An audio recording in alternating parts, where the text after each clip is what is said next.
The Big 12 has signed a new massive TV contract, but what does that mean for me, you, and the Bears? This is Locked On Baylor.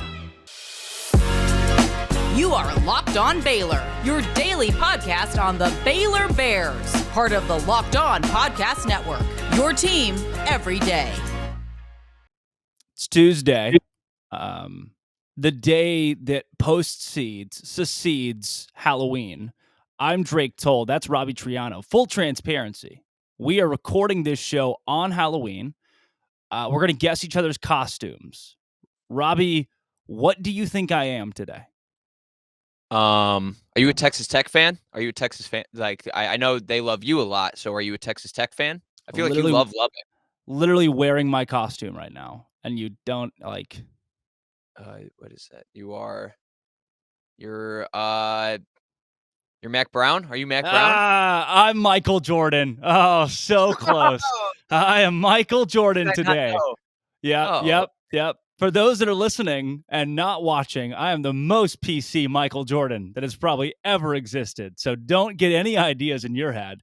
I am very kind, friendly UNC Michael Jordan. Robbie, are you a bratwurst? Yes, I'm a brat. What am I? No, I think I'm a hot dog. I'm not sure. Wow. Yeah, I think I'm a hot dog. The difference only between mustard on it, which is very accurate in how a hot dog should be. Mustard only. I'm seeing some relish on the sides, though, unless that's just like a burnt bun. Yeah, this is relish. I could go with or without relish, but when it comes to the liquid on it, it should just be mustard. If you put ketchup on it, I'm not freaking with you. Well, that's great. I relish you. You pulled a little Lee Corso there. I relish you being on the show today. For those that have ever listened to Sirius XM Big 12, you've probably heard of Fozzie Whitaker. You probably heard of the maybe more attractive and talented Robbie Triano, who's on the show today. I'm Drake Toll from Sports Illustrated's Inside the Bears. I'm dressed as a guy who gets a paycheck from Sports Illustrated once a month. So that's what I went as Halloween for yesterday. Robbie, the Big 12 signed a massive TV deal. Massive. I don't even know what massive means, man. I just see like millions of dollars and think that's more than I have. So maybe it's not massive comparatively, but does this mean that I make more money? Do you make more money? Why? Everyone seems to care about this. Why should I care about this? Well, the money won't, in fact, go in your pockets. I can tell you that, which is why when OU fans are like, we got money, it's like, okay, well, you don't get that. But what you do get is a program that will have more resources, and that is what this all means. Because when we look at the money that the Big 12 is now getting in this deal, that helps Baylor. That helps Iowa State. That helps all of these programs keep up with the Joneses and be able to support and make good football product for you to watch at home. So it's like, why should I care about these media deals? They help you out. And also, it's very strange, but it's kind of a measuring contest of like how good your conference really is when it comes to entertainment. This is an entertainment thing. As much as we want to say amateurism, this is entertainment. You go on Saturdays and you watch this to be entertained. So that is what it is. And for this to happen for the Big 12, it's huge. You lose OU in Texas. You thought you were going to be a bottom of the barrel. Hey, maybe not even a conference anymore. And now Brett Yormark goes to the people at ESPN and FOX, and he says, do you see this product every Saturday? Like, do you see it? Like, we just watched TCU West Virginia. TCU West Virginia, that was a 7.5 point spread. TCU, best team in the Big 12. West Virginia, going to fire their head coach. The fact that that game is that close and there is so much parity within this league, he is selling to these people saying, do you watch this? They may not be the biggest brand. Baylor's not the biggest brand. Baylor's not Alabama. Baylor's not Michigan. Baylor's not Ohio State. But Baylor's a damn good football program, and that's what we are selling here. So this is just an establishment that the Big 12 moving forward is in really good hands, and that the Big 12 football you watch every Saturday is being rewarded by people with a lot of money. And that is awesome if you're a fan here, and it's going to be awesome moving forward. Robbie, Rob Dog, if I may even, on this day where you've donned such a costume. I love the idea. The Big 12 has parity, but it's good parity. And what I mean by that is the Pac-12 has parity, of course. They just all suck. It's not a good product.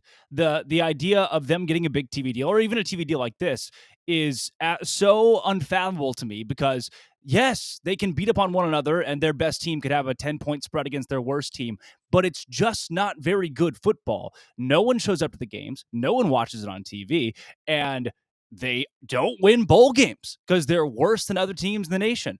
Most of the time, they don't win bowl games. They're like the ones that their players don't sit out because they have nothing else to play for. And it's insane to me. The life of the Big 12 is the death of the Pac-12. I've been saying that for a year and a half now, and I think that comes to fruition with a deal that's what 300 plus, 380 a year. Let's say, Robbie, that is a 73% increase on the deal that the Big 12's coming out of. How did Brett Yormark 73% increase? Did you expect, because you watch this more than I do, you're a Big 12 guy, did you expect it to be like this astronomical of a $2 billion deal? Yes and no. I never thought that it would get to the point of when OU and Texas leaves, we all thought it was going to be done. But then you add in these new schools and you get a new commissioner. And now it feels like not only are you in a stable spot, but this football season just proved what the league can be without them. And it also is awesome, not awesome, but it helps that OU and Texas were not a major team this year. When you see stories out of the Big 12, you see TCU, you see Kansas, you're seeing what's happening right now at Texas Tech, even though they lost. Like Joey McGuire's in year one and he's doing this thing right now. You're seeing Kansas State right now being a Big 12 title contender. You're not seeing OU in Texas. Hmm. That is what is special. And what is awesome for this is that they stayed with ESPN and Fox. You could say, well, we should have just took an Amazon or an Apple and just got, if let's say they threw about 40 million per school. Right now it's about 31, 32 million per school. If they threw about a bunch of cash, that is not what Brett Yormark wants because he wants to grow the Big 12. You look at the TV markets that are in the Big 12, they are not big. They are not the Yeah. Alabamas. They're not the Birmingham markets. He wants to grow this thing, and Fox and ESPN have that eyeballs and the accessibility that those things, the streaming platforms, don't exactly have yet. Do you have the ESPN app? Yeah, absolutely. Okay. Do you have the Fox Sports app? I mean, some weeks when I need it to watch the ball game. So this is going to a streaming platform, and yes, you want Amazon and them for money, they can do streaming. But if you can have TVs in every house, everyone has the ESPN or Fox Sports app already on their phone. It's not like people are have the Prime Video app of your phone. It's not like you're watching Prime stuff on your phone unless you're watching Thursday Night Football. The fact that they had this, people are going to. It's more accessible for people to watch this, and now with this amazing product they are selling something that, you can watch Big 12 football from 11 Central to whenever BYU ends their game. So you can be watching Big 12 football all day. For the gambling, which is now going to be coming, you can now gamble on Big 12 football all day. So this is huge with ESPN and Fox because it has more eyeballs and the product that they are selling is really competitive football you can watch from the beginning of the day to the end. It's a beautiful model right now, and we see why the Big 10 got USC and Hmm. UCLA because they want that late night viewership. You can dominate like Baylor and BYU did earlier in the season, like Yeah. 2 million for a really late night early season game. That's just going to be the trend. What's happening in the Big 12 is awesome. And the fact is this deal, I think by the next time it comes out will just be even larger. Is this what is squarely going to put the Big 12 as a part of the Power Three that seems to be forming, or at least near par with the SEC, Big 10, even at least closer? I would say no, because when it comes to money, no. And as long as the college football playoff is at 4, it will expand basically when this deal starts. So that is good. I don't think the level of football here is that great. And they obviously are going to be making just much more money. But what this deal is, I don't think we should be comparing Big 10 and SEC because I think they're living in a completely different world.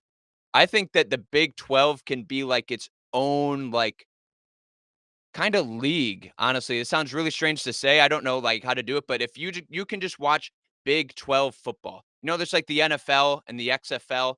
the NFL really is the Big Ten and the SEC. If you want to see the most talent, if you want to see these name brand things, go there. If you want to see really competitive, awesome, fun football, come to the Big 12 XFL. And they can do that all day long. So I don't think it's fair to compare those two. And really, when OU and Texas leave, like, I don't know if there's a program that I could say, you know what, you're going to be a Yeah. national title championship like contender every year. I don't think that's a thing. Also, with the parity of the league.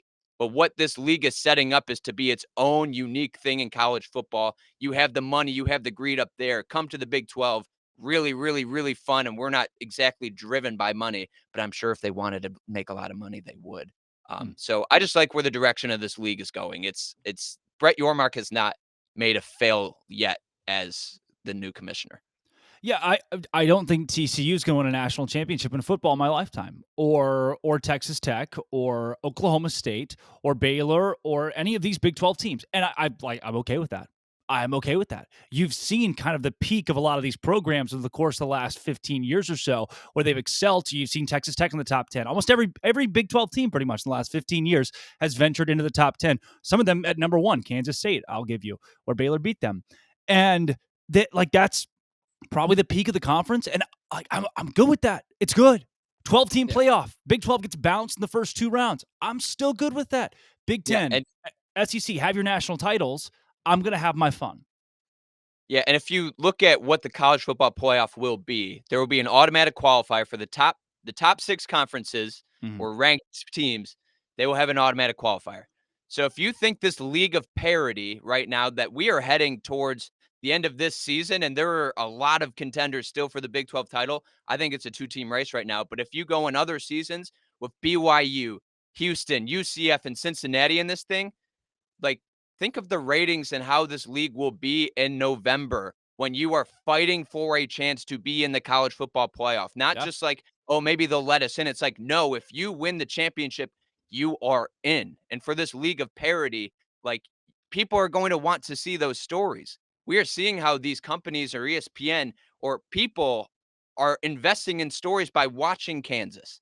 They're investing in these Yeah. stories by watching TCU. Like, this isn't just like they're rating well, and they're rating on a channel like Fox Sports 1 that, like, does not get a lot of viewership. There's a reason that so I'm just really excited for, like, when the playoffs turn, like, the Big 12 race, I think, will be the most interesting because you will know what is going to happen in the Big 10. It's either Michigan, Ohio State, or some other school. If you go to the SEC, oh, cool, Georgia, Alabama, maybe at Tennessee, maybe one of those schools, but really it's just like that. Big 12, you can Mm. be like beginning of the year, there could be 8 different teams. And that is Yeah. like, I think, where they can cash in.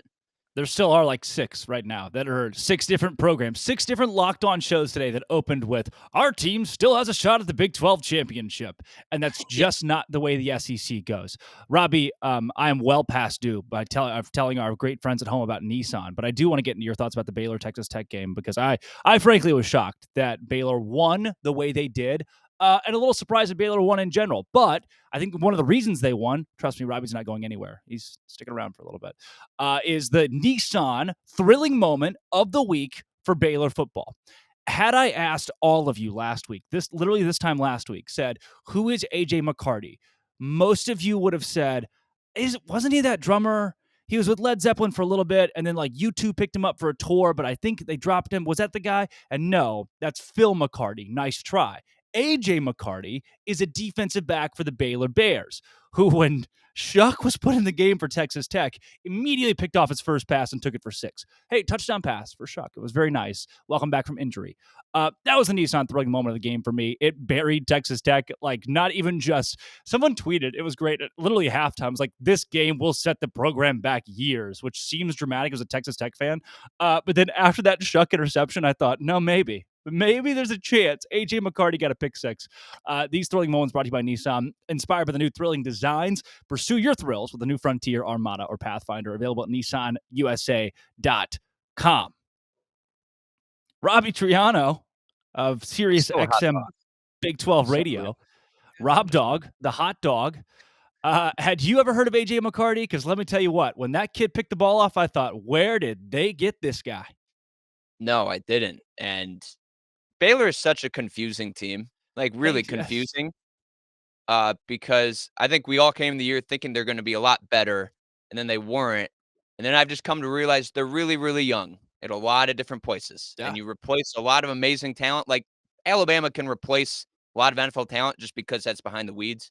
Yes. Baylor, I don't think can do that yet.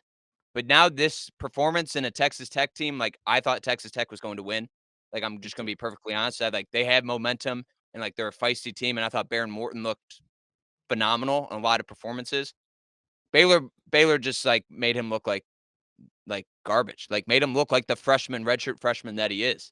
11 for 34 is terrible, and the fact That's that not now good. they're like, "All right, throw in a new quarterback. All right," they're like Pokemon. Pokemon! It's like, "All right, Tyler Shuck, I choose you," and they throw him out, and then he just gets immediately blasted by, like, Thunderbolt, and they're like, "Oh, shoot, okay," and they go back, they're like, "All right, Donovan Smith, I choose you," and then he gets blasted by whatever other, Pokemon thing there is. Baylor punked Texas Tech, and for a rivalry game, that was embarrassing for them, but also now I'm like, "Okay, what do I do with Baylor?" Like, do I say they're a Big 12 title threat now? But, like, what do I do with them? Like, I know that they show really good glimpses right now. They're very confusing to me. I loved this is probably like 3 weeks ago. It was your Big 12 power rankings, and they were literally just the standings in the Big Standings in the 12. Big 12. Um, Yeah, and which yeah. has developed, certainly. And now it's I love the tiers too, where it's like legitimate title contender and then fun teams, and then there's just like the West Virginias at the bottom.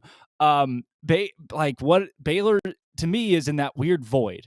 Not tier 2, not tier 3, just the void, and it's Baylor. Because some weeks, Robbie, Baylor's the number one team in the Big 12. Like last week, you get that performance from your secondary and you hold the ball 40 minutes on the road at night against Texas Tech. Baylor's unstoppable. And then other weeks, Baylor at West Virginia, the defense is like, that was a long flight. I'm good. If you guys are good, I'm going to just take that. I'm going to sit this one out. And now you get Oklahoma this week, which what are they doing over there? They seem to be kind of good now. They've kind of done the same thing a little bit. Oklahoma. I mean, like, they have Dylan Gabriel. Their offense looks a lot better, but they just played the worst team in the Big 12, which is Iowa State, which has Hunter Deckers throwing the ball Oh 57 yeah. times. I do And forget they're that Iowa State exists. So maybe West Virginia is not the worst. Those guys did beat us. Yeah, so Iowa State is the worst, but West Virginia is, like, right there. But to Mm-hmm. before I wanna glow, I wanna say a lot of things about this one player who I've just loved, but looking at Baylor's rest of the season, you have Oklahoma, and then you have, in my opinion, right now, the 3 best teams in the Big 12 back to back to back, 2 closer season. Yes. 2 of them are home, which is good. Home Kansas State, home TCU, Uh-huh. at Texas. Can I say this is a Big 12 title team? No. Statistically, if they win out, yes. Mm-hmm. But I just don't think that's realistic right now, and I think you guys will be a bowl team. I think you will win one of those games. If you wanna celebrate bowl, sure, but this is a young team, a young Baylor team, and I think I should have seen this coming in, but this was like the foundation year. It's not like a Mm. setback year, but it's like you just had a lot of success, and then you just had so much turnover, but the good thing is, like, they are playing a lot of young people a lot, and I don't know if those players are really gonna go anywhere besides what you have on the offense and defensive line. Mm. So, this is a really big foundation year for Baylor, and if you can prove you can win 2 of these last 4 games, like, I think that's a huge step for Dave Aranda and Baylor, to give hope to this team moving forward.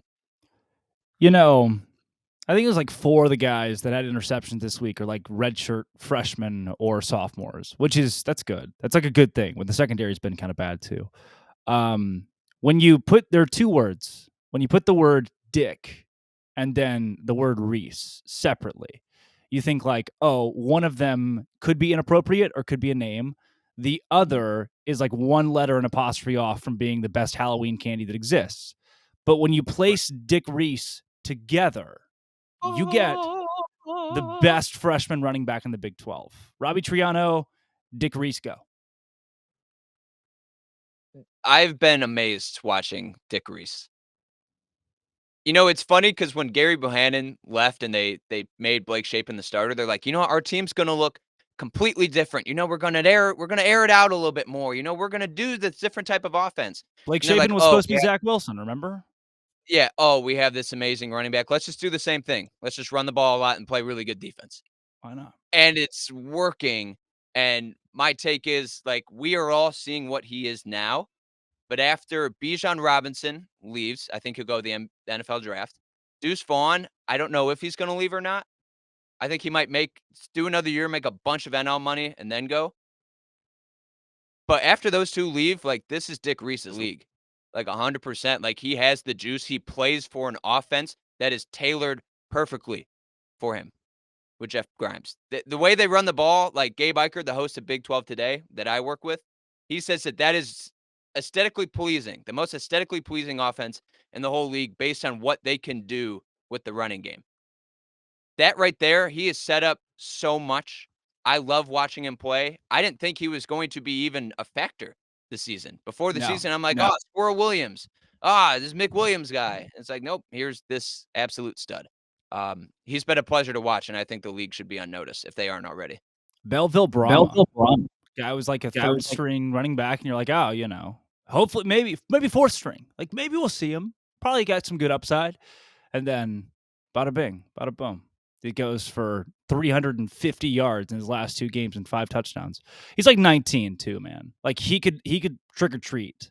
It makes me feel bad about myself. The fact that 100%. I'm this age and I can't be that. I'm also wearing a hot dog costume, and he's just, like, absolutely destroying people on the field. Right. Like, it makes me really consider my life. Like, he wears a hot dog costume, and it's like, oh, look at that, like, all pro athlete in a hot dog costume. Yeah. And then you wear a hot dog costume, and it's like, oh, hey, Robbie, happy Monday. Like, just casual Monday. Hey, Mom, I'm a podcaster. And then she hangs up the phone. At least you're not dressed like Michael Jordan, which I probably will get letters about. If I get fired for dressing like Michael Jordan today, which is possible, again, it's 2022. Anything can happen. That would be something. Fired, you can just say, I'm back. I'm back. I'll go to rehab for 6 months. I understand being Michael Jordan was wrong, and I'm not going to do it anymore. Play baseball. Just go ahead, play baseball, take a little detox, and then you'll be fine. I did have a dream a couple nights ago that I was playing on a baseball team. I spent a lot of time on Cape Cod, so baseball is like part of my day now. Speaking of things that are part of my day, Robbie, sweat block. I'm a big sweater. Robbie's still with us because we're going to do deep thoughts with Robbie Triano. Sweat block has been good for me because I got out of my car yesterday. My tire popped. I ran over a nail in my driveway. It was sticking out of a board because when you live in a fraternity house, there are boards with nails in them in your backyard. Because why? I don't know. But I slashed the rest of my roommate's tires so that we could all get that fixed together today. It was kind of a fun bonding experience. But when I got in my car, I had a jacket on because it was like 55 degrees. And what did I realize? Now it's 78 degrees and I'm sweating profusely. Sitting in my car with a flat tire, wondering, how do I change this? Because I haven't lived in Arkansas in 4 years, and I've slept since then. Thankfully, I have donned sweat block, so I didn't sweat through my shirt completely, and I've now learned that I need to put sweat block more than just my perspiring pit areas. Sweat block was invented by a doctor who also had sweating issues. I don't have sweating issues, I feel like, but I did yesterday. Thanks to sweat block, I was covered.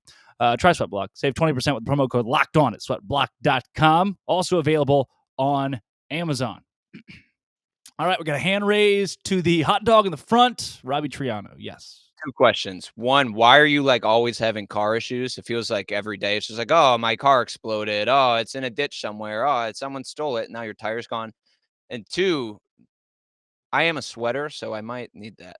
Like, there's certain times when I sweat a lot, and I'll need that. For the people at home, just visualize this hot dog sweating, rolling around on a 7-Eleven conveyor belt or whatever those things. Yeah, man, my car, it's constant. It's something. I hit one of my parents don't know this yet. My mom's going to listen to the episode and find out. I hit one of the blocks, the parking stops. Yeah. Dude, just nailed one of those suckers, but it had a rebar sticking out of it.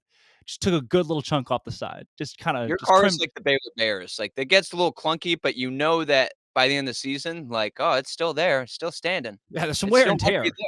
Right, you can see a dent or two in there, but it just gives you some character. It's better off now for what it was. Yeah, I ran over a nail. My tire's flat, and I don't know what to do. I don't know, like, do I take the tire off and bring it to a tire shop? You ever change the tire? Yeah, I've changed a couple tires in my life. Again, I grew up in Arkansas, so it's like you can't leave the womb if you can't change oil, a tire, and skin a buck. It's the worst thing I've ever said on this podcast. So I've just am in the process of figuring out what exactly like, oh, I have the tire now, it's off. So I take it to the tire shop. It's like, hey, tire man, a nail got in this. Can you do something about that? How does that process work? I don't know. I've only had my tire gone once, and thankfully my dad was there, and we had like this bonding moment. It's like, all right, here's the jack, and I was like, wow, Oh, here's information that I'll never use because now I don't have a car. But that is, yeah, that sucks. Sorry. what do you do without a car? You just take the tram? So I live in Washington D.C. for the people at home. Very amazing public transportation here. I either take the metro, which is like the subway, or I take the bus to Oh, work. thanks for explaining what a Or I metro walk. is to Yeah. all of our Baylor fans out there. That doesn't make anybody feel stupid. Wait, is there metro there? I mean, no, but I feel like the general Baylor, like someone with a Baylor degree, if you're I like, thought you guys oh, just took bus, not bus, water taxi everywhere, like a boat. A boat, that's yeah, what it's called. oh, water taxi, yeah, or a boat as we It's know it. funny 'cause I was actually, funny story time, this we're getting off the rails. Uh, Uh-huh. I used to coach sailing, which is very, very strange, because from Michigan, lived by a lake, so would sail, and then the summers, I was a sailing coach, so for every day, 5 days a week for 5 days a week for 8 weeks, I was on a motorboat, and it was awesome. So that's how I imagine how Baylor kids get around, or that's just what I see in pictures. Yeah, Baylor kids don't motorboat very much. Okay. Actually, they don't really allow that on campus. Did you like Lake Superior? Was that near you? Kinda far off. I'm so there's this lake by Detroit, it's called Lake St. Clair. It's not one of the Great Lakes, but it's the lake I was in, It's a good but then lake. I went to school in West Michigan, by Lake Michigan, and that is the coldest and the deepest lake. That one is a mighty lake. Right. Well, as Lake Superior goes, it's bigger than most. And it never gives up her dead when the skies in November turn gloomy. You know that one? What are you talking about? Gordon Lightfoot, man, Wreck of the Edmund Fitzgerald. What Oh, what just a it what just a what are you classic talking about? song. Yeah, it's the greatest American ballad of all time. It's got like a cult following. I'll expose you to it. I won't. I will. I do want to reword that. I do. I will share this song with you. Very consensually. Robbie, Exposing me to? just music. Kind character of music. The college football landscape. Um, Tennessee's Yes. good now. TCU is good now. Um, Baylor, not in the top 25. Oh, you know what? Here's the last. I was trying to figure out what I wanted to ask you because I like picking your brain on the weird stuff, but I'll give you a real thing. Oklahoma Okay, cool. State, Kansas State. Man, that like is just not fair to have so many quarterbacks that can do good things. Yeah, and it's funny too because Will Howard, like, he's been really bad, like, just straight up. His freshman year when he had to play in the COVID year, he was, like, showed glimpses of being good, but, like, he was bad. Then last year when Skylar Thompson went out, bad. To the Mhm. point where the host of our show, Gabe Ikard, who I mentioned earlier, he was like, "Okay, he should just become a tight end," which is, like, the meanest thing you can say to a player, being like, "You are so bad at this, you should just do something completely different, Yeah. because what are you doing is not working." And then he comes in and absolutely balls out against Oklahoma State, and, like, that was just a beatdown, like, an absolute beatdown, and, like, Oklahoma State is really hurt in a lot of different places, but you shouldn't lose 48 to nothing. And, that's why, like, early in the season, I picked Kansas State to win. I'm staying true to that right now. I They really am. do look good at that whole winning thing. Yeah, and, Um, like, with Adrian Martinez, like, he could do some things with his legs, but he could not do anything with his arm. Will Howard finally opens up that offense a little bit more, and it gives more room for Deuce Vaughn to do Deuce Vaughn things instead of everyone just like every other defense preparing to stop the run. So I'm not saying Adrian Martinez should be benched or anything like that, but we are now seeing a different dynamic to Kansas State's offense that I think they might run with for the rest of the season. yeah, Baylor gets them in 2 weeks. Not really excited for that one. I picked that as a preseason loss for the I Bears, think and that's gonna it. be a great game, though. I think Baylor's actually like we're seeing them being a lot feistier Hmm. than I thought they would be. Yeah, So I think If Baylor beats Oklahoma 6-3, number 24 in the country, playing Kansas State, who will be at that point in time, borderline top 10 team. right. Um, I like that. I mean, college game day probably doesn't come, but the eyes of people are upon you. Big 12's fun. Speaking of fun, I have fun when you join the show, specifically in a hot dog costume. Yeah. From a studio today too, with like a real microphone and things. I think you were at the gym last time. Was I at the gym? No. Maybe you get up at 5:30 or something, right?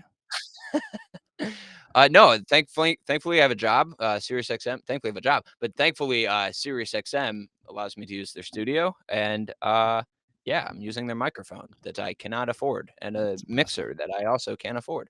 So that makes my life very easy. Well, I'm Michael Jordan from Sports Illustrated. That's a hot dog with relish, mustard, no ketchup, as the world should be. That hot dog doubles. He moonlights as Robbie Triano from SiriusXM, producer at SiriusXM. Follow him on Twitter, the Triano Kid. It's one of my favorite handles that exists in the world. This has been, it always will be, hopefully. We'll come back tomorrow because Dave Aranda is going to join the show. Not like with us, but we'll hear about before the Baylor-Oklahoma game, and it'll recap the Baylor game against Texas Tech. Hopefully not West Virginia. On Locked. Thank you for making it your first listen every single day. I hope you had a good Halloween. Baylor.